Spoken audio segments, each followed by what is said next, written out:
ደረሰኝ ሳይሰጡ ሽያጭ የፈጸሙ ግብር ከፋዮች ቅጣታቸው ከ50 ሺህ ብር ወደ 100 ሺህ ብር ከፍ እንዲል የሚያደርስ የታክስ አስተዳደር የማሻሻያ አዋጅ ተዘጋጅቷል። ይሄ ጉዳይ በስፋት ተመልክተናል። ቀዳሚ መረጃችን ነው። በጋምቤላ ክልል ባለፉት 6 ወራት ውስጥ ብቻ በነዳጅ ግብይት ላይ አላስፈላጊ የዋጋ ጭማሪ አድርገዋል ተብለው 6 ማደያዎች ነዳጃቸው ተወርሶ እንዲታሸጉ ተደርጓል። የእነዚህን ማደያዎች ጉዳይ በሰፊው እንነግራችኋለን። በታክስ አስተዳደር ማሻሻያ ረቂቅ አዋጅ ግብር ከፋዮች አንድ የተወሰነባቸውን ግብር መጠን ተገቢ እንዳልሆነ የሚያስረዳ አዲስ ማስረጃ እንዳያቀርቡ መከልከሉ ከፍተኛ ትችት ከባለሙያዎች ቀርቦበታል። ይህን ጉዳይ እንመለከታለን። ራሴን ከአጠቃላይ የምርጫ ሂደትና ከእጩነት አግልያለሁ ብለዋል አቶ ይስሐቅ ወልዳይ። ውሳኔው የህግ መሰረት የለውም ያለው ደግሞ የምርጫ ቦርድ ነው። እንደምንውላችኋል። አሃዱ ኒውስ ኤንድ ፖለቲክስ ነው። ከዚህ በመቀጠል ለጥቂት ደቂቃዎች ከኔ ጋር ቆይታ ታደርጋላችሁ። ውድ ቤተሰቦቻችን ስለምትከታተሉን እንደ ሁልጊዜው እናመሰግናለን። ሰብስክራይብ፣ ላይክ፣ ሼር በማድረግ ደግሞ ወዳጅነታችንን እንድናጠናክር እንነግራችኋለን ማለት ነው። ዜናዎችን ማዘጋጀው እኔ ናርዶስ አለማየሁ ነኝ። በቀጥታ ወደ መረጃዎቹ እንላለን።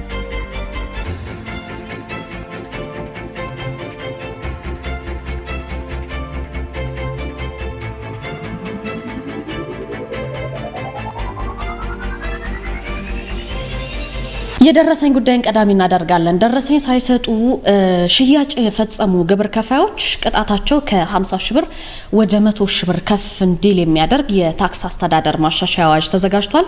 ገንዘብ ሚኒስቴር እንግዲህ ለ10 ዓመት ሲሰራበት የቆየውን የታክስ አስተዳደር አዋጅ ማሻሻያ ዙሪያ ከባለድርሻ አካላትና ባለሙያዎች ጋር የግብአት መሰባሰብ ውይይት አድርገው ነበረ። በዚህ የማሻሻያ ረቂቅ ውስጥ ተሻሽለው ከቀረቡ ነጥቦች መሃል ደረሰኝ ሳይሰጡ ሽያጭ የሚፈጽሙ ግብር ከፋዮች ላይ ከዚህ ቀደም ቅጣት ተብሎ ተቀምጦ የነበረውን የገንዘብ ቅጣት ከፍ ያደረገ ሕግ ተቀምጦበታል ማለት ነው። ይሄ እንዴት ነው የሚለው እንመለከተዋለን። በዚህም 50 ሺህ ብር ቅጣቱን ያስቀምጥ የነበረውን በማሻሻል የ100 ሺህ ብር ቅጣት የሚጥል አዲስ ሕግ በረቂቅ ማሻሻያ አዋጁ ላይ ነው የተቀመጠው። ይሄ ማለት በእያንዳንዱ ደረሰኝ የደረሰኝ ዋጋ ከግምት ውስጥም የማይገባ ነው ማለት ነው። የገንዘብ ሚኒስቴር ከፍተኛ የሕግ አማካሪው አቶ ዋሲሁን አባተ እንደገለጹት ከሆነ የተቀመጠው የገንዘብ መጠን በግብር ከፋዩ ዘንድ እንደ አንድ ወጪ ታሳቢ እየተደረገ መጥቷል። ይሄ ደግሞ ህገወጥነቱን እየጨመረ እንዲመጣ እያደረገው ነው ብለዋል። ለዚህ ደግሞ ማሻሻያ እንዲደረግበት ሆኖ መቀመጡን ለውይይቱ ተሳታፊዎች አስረድተዋል። በዚህ ሽያጭ ደረሰኝ ሳይሰጡ ሽያጭ በሚፈጽሙ ግብር ከፋዮች በዚህ ድርጊት ከ2 ጊዜ በላይ ከተገኙ ግን ወደ እስር የሚወስድ አስተዳደራዊ ቅጣት እንደሚኖርም ነው አያይዘው የገለጹት እሳቸው።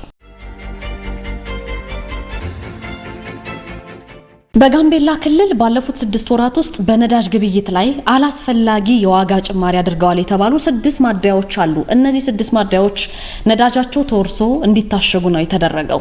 ይሄን ያለው የክልሉ ንግድና ኢንዱስትሪ ቢሮ ነው። በማደያዎቹ ላይ ከተወሰደው የማሸግና የመውረስ እርምጃ በተጨማሪ እስከ 350 ሺህ ብር ድረስ የተቀጡ ማደያዎች እንዳሉ ተሰምቷል ማለት ነው። በዚህ መሰረት ከ40 ሚሊዮን ብር በላይ ከቅጣት እንደተሰበሰበ ቢሮው ተናግሯል። የጋምቤላ ክልል ንግድና ኢንዱስትሪ ቢሮ ኃላፊው ለሀገር ውስጥ መገናኛ ብዙሃን እንደተናገሩት በክልሉ በነዳጅ ግብይት ላይ አላስፈላጊ ዋጋ ጭማሪ የሚያደርጉ ማደያዎች እንዳሉ፣ በግብይት ወቅትም ደረሰኝ የማይሰጡ አሉ የሚሉ ቅሬታዎች በተደጋጋሚ ወደ ቢሮአቸው ቅሬታ ይቀርብባቸው እንደነበር ነው የተናገሩት። ይሄን ችግር ለመፍታት ታዲያ ህገወጦችንም ለመቅጣት በደረሰን ጥቆማ ብቻ ማድረግ ስለማይቻል ህገወጦችን የሚቆጣጠር በነዳጅ ላይም አላስፈላጊ ዋጋ እንዳይጨመር በሚል በጉዳዩ ላይ ክትትል የሚያደርግ ከ9 ተቋማት የተውጣጣ ኮሚቴ መቋቋሙንም ነው የተናገሩት። ይሄ ኮሚቴ ቅሬታ በተነሳባቸው ማደያዎችና ነጋዴዎች ላይ የቁጥጥር ስራዎችን እየከወነ ይገኛል ብለዋል። በዚህ መሰረት ኮሚቴው ባደረገው የቁጥጥርና የክትትል ስራ ህገወጥ ነዳጅ ሽያጭ ሲያከናውኑ፣ የዋጋ ጭማሪ አላግባብ ሲፈጽሙ በተያዙ ማደያዎች ላይ እርምጃ እንዲወሰድ ተደርጓል ማለት ነው። የታክስ ጉዳይ እንመለከታለን። በታክስ አስተዳደር ማሻሻያ ረቂቅ አዋጅ ግብር ከፋዮች አንዴ የተወሰነባቸውን ግብር መጠን ተገቢ እንዳልሆነ የሚያስረዳ አዲስ ማስረጃ እንዳያቀርቡ መከልከሉ ከፍተኛ ትችት ከባለሙያዎች ቀርቦበታል። የገንዘብ ሚኒስቴር እንግዲህ አዲስ ማስረጃ ማቅረብ ሙሉ በሙሉ አልተከለከለም፣ የሚፈቀድበት ሁኔታ አለ ብሏል። ረቂቁ እንግዲህ ረቂቁ በአንድ ግብር ዘመን ከሁለት ጊዜ በላይ ቅጣት የተጣለበት የግብር ከፋይ ድርጅት ስራ አስኪያጅ የፋይናንስ ኃላፊን ጨምሮ ሌሎች ተሳታፊዎችን በወንጀል ሕግ እንዲጠየቁ የሚያደርግ ነው ማለት ነው። በረቂቅ አዋጁ ላይ ትችቱ የቀረበው የገንዘብ ሚኒስቴር በዋና መስሪያ ቤቱ መሰብሰቢያ አዳራሽ ውስጥ ባካሄደው የባለድርሻ አካላት ውይይት ላይ ነው። ስለዚህ እዚህ ውይይት ላይ የተነሳው ዋናው ነጥብ ምንድነው? የተቋማት የስራ ኃላፊዎች፣ የድርጅት ተወካዮች፣ የግብር የሕግ አዋቂዎችና ባለሙያዎች አሉበት። ሸሂር ሸሞሎ የተባሉ ተሳታፊ በግብር አስተዳደር ማሻሻያ ረቂቅ አዋጅ በአዲስ የተካተተው ማለት ነው የአዲስ ማስረጃ ክልከላን አላስፈላጊ ነው ሲሉ ትችት አቅርበዋል። በረቂቁ መሰረት እንግዲህ አዲስ ማስረጃ ማለት የታክስ ውሳኔ ማስታወቂያ ከደረሰው በኋላ በታክስ ከፋዩ የሚቀርብ አዲስ ሰነድ፣ መረጃ፣ ማስረጃና ፍሬ ነገር መሆኑ ነው የተደነገገው። በዚህ መሰረት ግን በመጀመሪያው የታክስ አወሳሰን ሂደት ለታክስ ባለስልጣኑ ያልቀረበ ለታክስ ውሳኔ ማስታወቂያው ትክክለኝነት አግባብነት ያለውና የታክስ መጠኑ ወይም በታክስ ከፋዩ ግዴታ ላይ መሰረታዊ ለውጥ የሚያስከትል ነው ይላል። ይሄም ቅሬታው ይግባኝ ወይም የውሳኔ ማስተካከያ ጥያቄን የሚያቀርብ ታክስ ከፋይ በታክስ ውሳኔ ወቅት ካቀረበው የተለየ አዲስ ማስረጃ ማቅረብ አይችልም። ከላይ የተዘረዘረው እንደተጠበቀ ሆኖ ግን በተለየ ሁኔታ አዲስ ማስረጃ የሚፈቀድበትን ሁኔታ ረቂቁ ሲዘረዝር አዲስ ማስረጃ በቅሬታ ይግባኝ ወይም ስህተትን ለማረም በሚቀርብበት ወቅት ተቀባይነት ሊያገኝ የሚችለው መንገድም ዘርዝሮታል። በዚህ መሰረት ሰነዱ ያለመታየቱ በግብር ከፋዩ የታክስ ዕዳ ላይ ከፍተኛ ጫናን የሚያስከትል ከሆነ ሰነዱን ታክስ ከፋዩ ያገኘው የግብር ውሳኔ ከተሰጠ በኋላ ከሆነ ወይም ሰነዱ ያልቀረበው ከአቅም በላይ በሆነ ምክንያት ከሆነ እንደሆነ ነው የሚደነግገው ማለት ነው።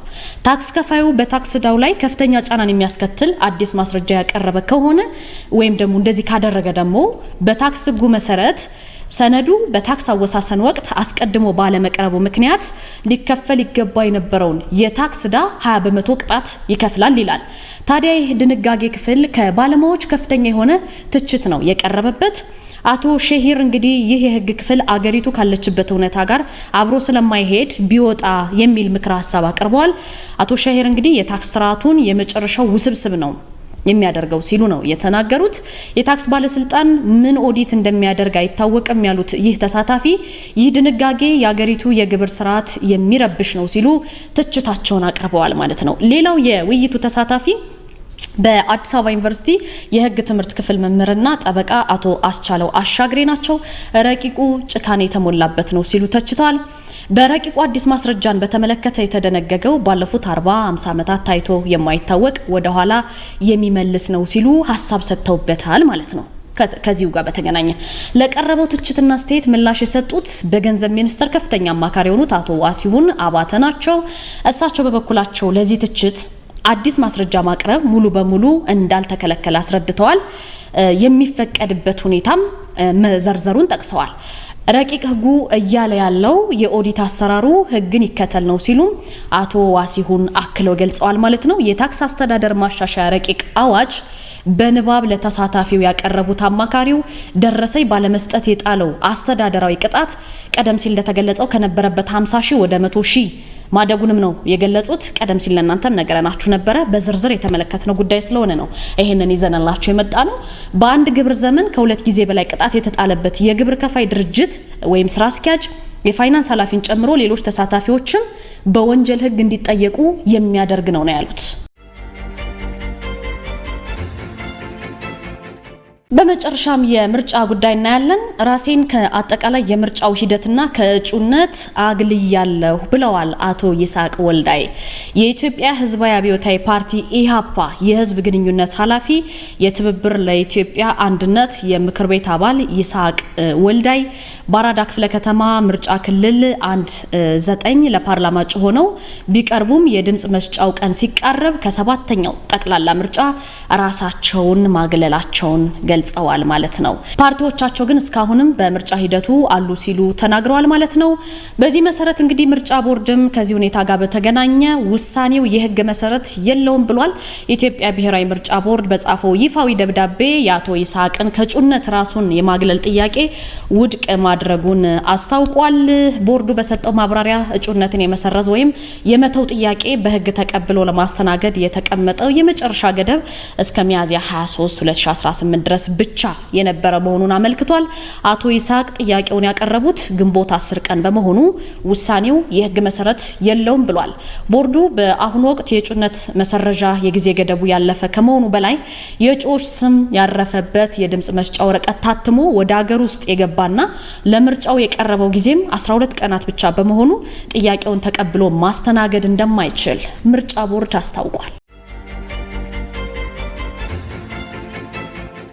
ውድ ቤተሰቦቻችን ለዛሬ ያዝናቸው መረጃዎች እነዚህን ይመስሉ ነበር። ከኔ ጋር ቆይታ ስላደረጋችሁ ከልብ አድርገን እናመሰግናለን። ቻናላችንን ከሰኞ እስከ ዓርብ በመናደርሳቸው ዜናዎቻችን ደስተኛ እንደሆናችሁ ተስፋ እናደርጋለን። አዲስ ቤተሰቦቻችን ሰብስክራይብ በማድረግ ቤተሰቦቻችን ሁኑ። ከአሀዱ ሬዲዮ አዳዲስ መረጃዎችን ትሰማላችሁ። ናርዶስ አለማየሁ ነበርኩ። ጥሩ ምሽት ይሁንላችሁ። ሰላም ለእናንተ የሆኑ ውድ ቤተሰቦቻችን እንደምንስ ቆያችሁ? ይህ አሃዱ ሬዲዮ 94.3 ነው። ውድ ቤተሰቦቻችን በድጋሚ አብራችሁን ስለሆናችሁ ከልብ እናመሰግናለን። ዓለም ስራ ዘውዱ የቴክኒክ አጋሪ ነች። ደረጀ መንግስቱ ማለዳውን እያስፈጸመ እናንተን የውድ ቤተሰቦቻችንን መልእክቶች ያስተናግዳል። ክብሮም ወርቁ ልሳኑን እመራለሁ። አሁን አንኳር ዘገባዎቹን ላስቀድም። የኢትዮጵያን የመረጃ ሉዓላዊነት ለማረጋገጥ የሀገር ውስጥ የመረጃ ማዕከላት መስፋፋት እንዳለባቸው ባለሙያዎች ገለጹ። በኢትዮጵያ ከጊዜ ወደ ጊዜ እያደገ የመጣውን የዲጂታል ቴክኖሎጂ አጠቃቀም ተከትሎ የሀገሪቱን የመረጃ ሉዓላዊነት ለማረጋገጥ የሀገር ውስጥ መሠረተ ልማቶችንና የመረጃ ማዕከላትን ማስፋፋት እንዲሁም የሳይበር ደህንነት አቅምን ማሳደግ ወሳኝ መሆኑን የዘርፉ ባለሙያዎች ገለጹ። ባለሙያዎቹ ይህንን ያነሱት ከአሃዱ ጋር በነበራቸው ልዩ ቆይታ ነበር።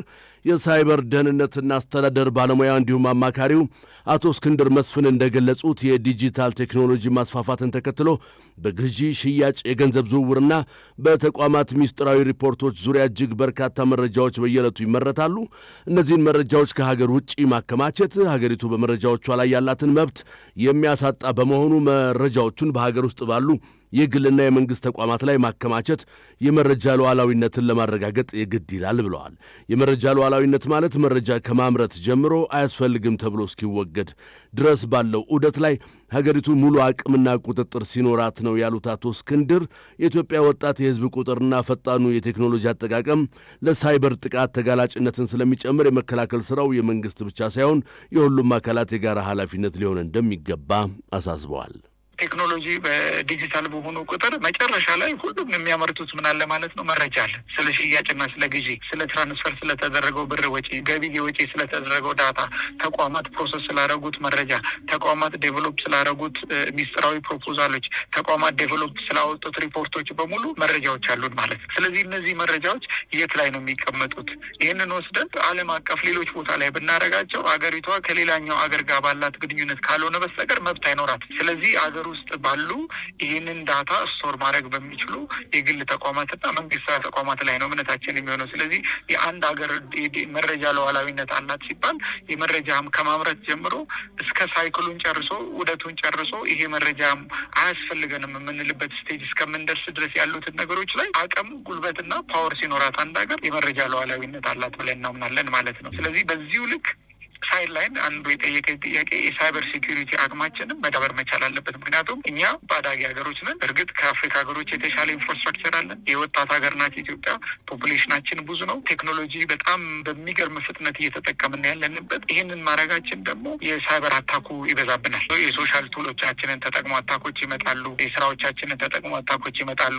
ሞባይሎቻችንን ተጠቅሞ አታኮች ይመጣሉ። ስለዚህ ይህንን ሚኒማይዝ የማድረግ ይህን የመቀነስ ስራ ደግሞ የመንግስት ድርሻ አይደለም፣ በጋራ ሆነን የምንወጣው ነው ማለት ነው። የኢንፎርሜሽንና ቴክኖሎጂ ስልጠና ባለሙያው አቶ ባህሩ አባስ በበኩላቸው አጠቃላይ ኢትዮጵያን ዲጂታል መሰረተ ልማት ሉዓላዊነት ለማስጠበቅ ብሔራዊ የክላውድ መሰረተ ልማቶችን ማበልጸግ እንደሚያስፈልግ ጠቁመዋል።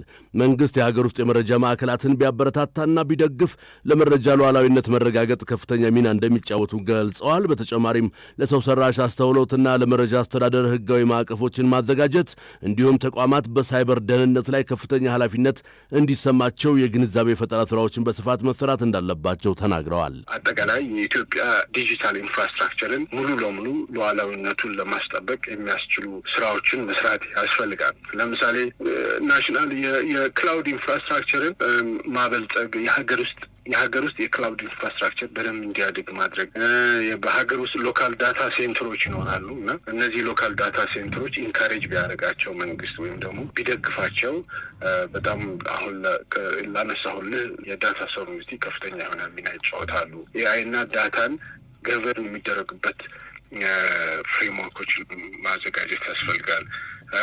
ኢንስቲትዩሽኖች ኢትዮጵያ ውስጥ ያሉ መንግስታዊ የሚሆኑ መንግስታዊ ያልሆኑ ተቋማት ኃላፊነት እንዲሰማች ሳይበር ሴኩሪቲ ላይ ከፍተኛ ኃላፊነት እንዲሰማቸው አዌርነስ መስራት ወዘተ ስራዎች ይጠበቃል። የኮምፒውተር ሳይንስ ባለሙያና የኢንፎርሜሽን ቴክኖሎጂ አማካሪው አቶ ዮሐንስ እሸቱ በበኩላቸው በሰጡት ተጨማሪ ማብራሪያ ከዚህ ቀደም በዘርፉ በቂ የህግ ማዕቀፎች እንዳልነበሩ አስታውሰው አሁን ግን ራሱን የቻለ የዲጂታል ፖሊሲ መውጣቱና እንደ አርቲፊሻል ኢንቴሊጀንስ ኢንስቲትዩት ያሉ ተቋማት መቋቋማቸው በህግ ረገድ ጥሩ መነሻ መሆኑን ገልጸዋል።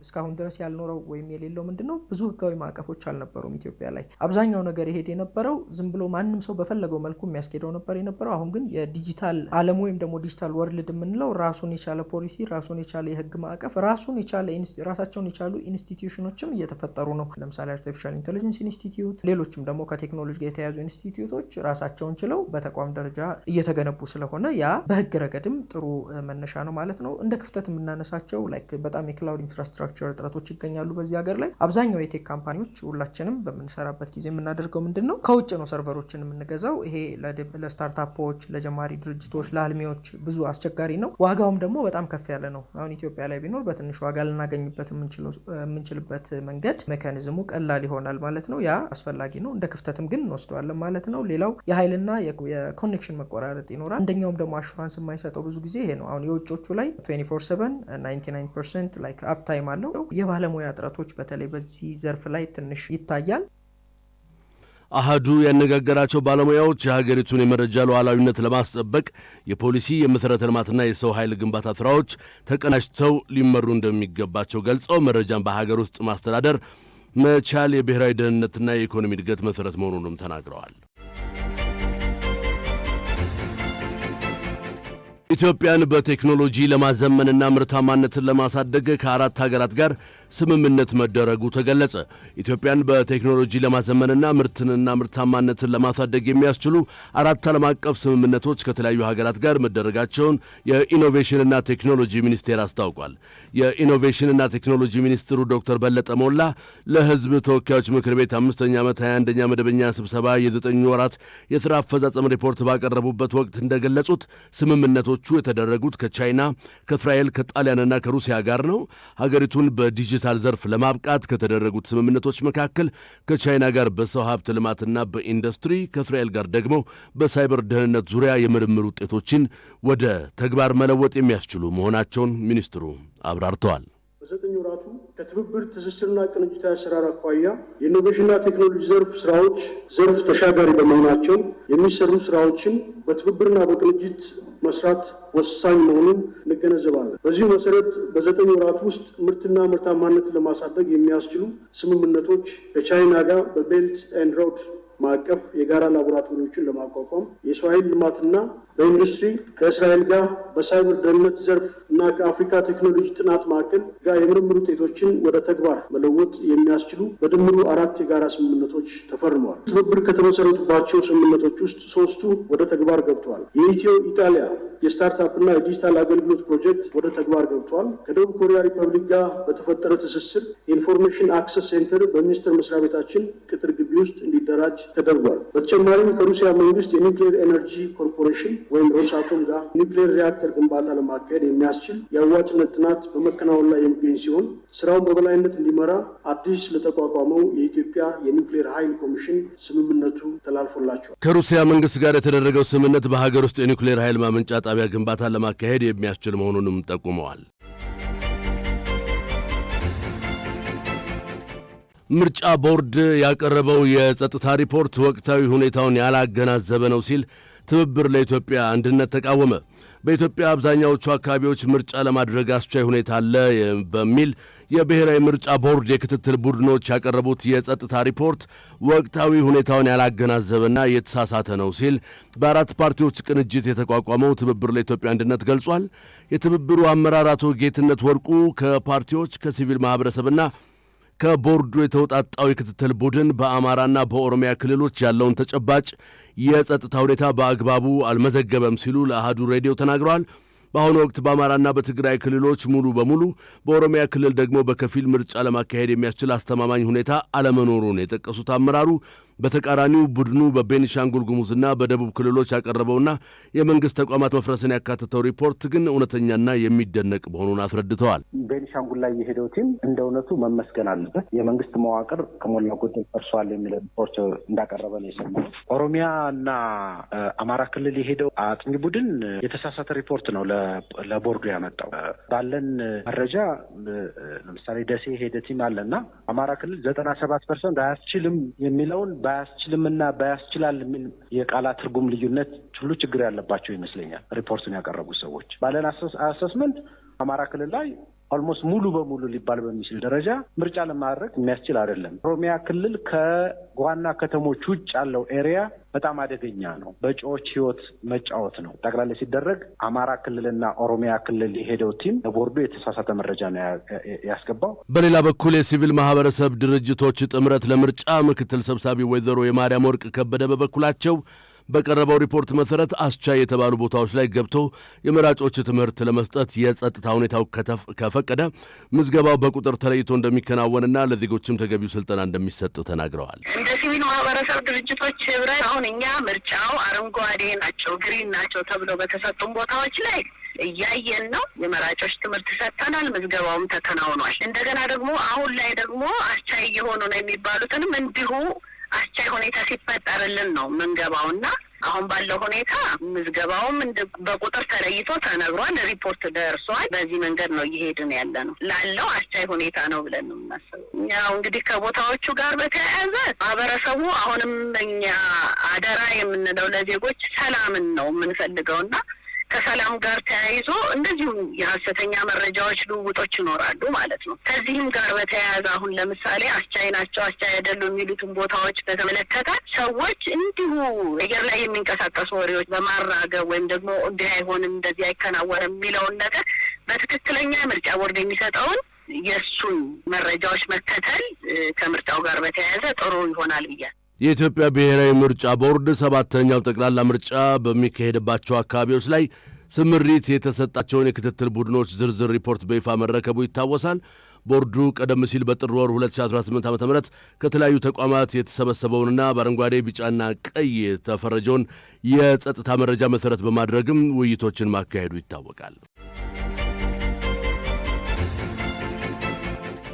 ኮንጎ በኢቦላ 134 ሰዎች መሞታቸውን ሪፖርት ማድረጓን ተከትሎ የዓለም ጤና ድርጅት ስጋቱን ገለጸ። በምስራቅ ኮንጎ ቡንዲ ቦጊዮ በመባል በሚታወቀውና አልፎ አልፎ በሚከሰተው የኢቦላ ቫይረስ ዝርያ ምክንያት 134 ሰዎች መሞታቸውንና ከ500 በላይ ሰዎች በበሽታው መያዛቸውን የአገሪቱ ባለሥልጣናት ሪፖርት አድርገዋል። ይህን ተከትሎም የዓለም ጤና ድርጅት ትናንት ማክሰኞ ባወጣው መግለጫ በወረርሽኙ ስፋትና ፍጥነት ላይ ከፍተኛ ስጋት እንዳለው አስታውቋል። የጤና ባለሙያዎችና የእርዳታ ሠራተኞች እንዳሉት ደግሞ ባለሥልጣናት የተለመደውን የኢቦላ አይነት ለመመርመር ሙከራ አድርገው ውጤቱ ነፃ በመሆኑ ቫይረሱ ከመጀመሪያው ሞት በኋላ ለሳምንታት ሳይታወቅ በድብቅ ሊሰራጭ ችሏል። አሁን ለተከሰተው ቡንዲ ቦጊዮ የኢቦላ ቫይረስ ዝርያ እስካሁን ድረስ የተረጋገጠ መድኃኒት ወይም ክትባት የለም። ዘገባው የአሶሺየትድ ፕሬስ ነው። ሩሲያ ጥያቄ ከቀረበላት አሜሪካና ኢራንን ለማሸማገል ዝግጁ መሆኗን አስታወቀች። የሩሲያ የውጭ ጉዳይ ሚኒስትር ሰርጌይ ላቭሮቭ በሰጡት መግለጫ አሜሪካ ለኢራን የኒውክሌር መርሃ ግብር አቀረበች የተባለውን አዲስ የስምምነት ዕቅድ ሩሲያ እንዳልተመለከተችው ገልጸዋል። ይሁን እንጂ ሁለቱም ወገኖች ፍላጎት ካላቸው በዋሽንግተንና በቴህራን መካከል ድርድር እንዲካሄድ ለማመቻቸት ሩሲያ ዝግጁ መሆኗን ተናግረዋል። ዘገባው የአናዶሉ ነው።